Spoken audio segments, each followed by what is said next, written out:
একটা অত্যন্ত উন্নত মানের এয়ার অ্যাম্বুলেন্স পেয়েছি, যেটা আজকে রাতের মধ্যে এখানে এসে পৌঁছবে এবং সম্ভবত খুব ভোরে দেশনেত্রী বেগম খালেদা জিয়াকে নিয়ে তারা যুক্তরাজ্যে চলে যাবে।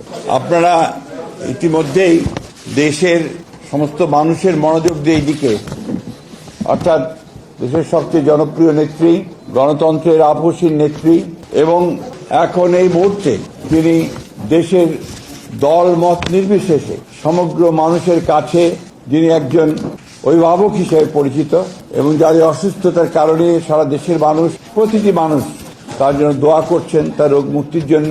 আপনারা সবাই তার এই অসুস্থতা নিয়ে রাত দিন কাজ করছেন। আমরা সেই জন্য আপনাদেরকে আন্তরিকভাবে ধন্যবাদ এবং কৃতজ্ঞতা জানাচ্ছি।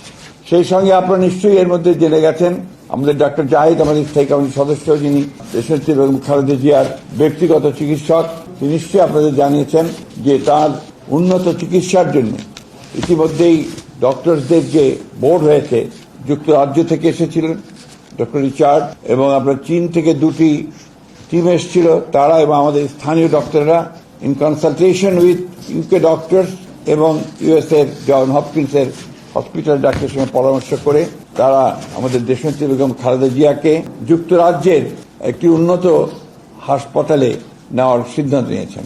এতে আমাদের দলের ভারপ্রাপ্ত চেয়ারম্যান জনাব তারেক রহমান সাহেবও স্বীকৃতি জানিয়েছেন এবং তার চিকিৎসাও স্বীকৃতি জানিয়েছেন। আপনারা ইতিমধ্যে শুনেছেন যে ইতিমধ্যে আপনার কাতার আমির তার নিজের উদ্যোগে, তার মহানুভবতায় আমরা একটা অত্যন্ত উন্নত মানের এয়ার অ্যাম্বুলেন্স পেয়েছি, যেটা আজকে রাতের মধ্যে এখানে এসে পৌঁছবে এবং সম্ভবত খুব ভোরে দেশনেত্রী বেগম খালেদা জিয়াকে নিয়ে তারা যুক্তরাজ্যে চলে যাবে।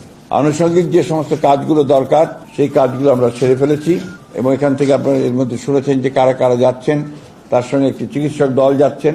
আর এই এয়ার অ্যাম্বুলেন্সটি অত্যন্ত আধুনিক একটা এয়ার অ্যাম্বুলেন্স, এর মধ্যে অপারেশন থিয়েটার থেকে শুরু করে সব ব্যবস্থাই রয়েছে। সুতরাং আমরা পরম করুণাময় আল্লাহ তাআলার কাছে এই দোয়া চাচ্ছি যে আল্লাহ তাআলা তাকে যেন সুস্থভাবে নিয়ে যান, নিরাপদভাবে নিয়ে যান এবং সুস্থভাবে আমাদের মাঝে আমরা যেন তাকে ফিরে পেতে পারি।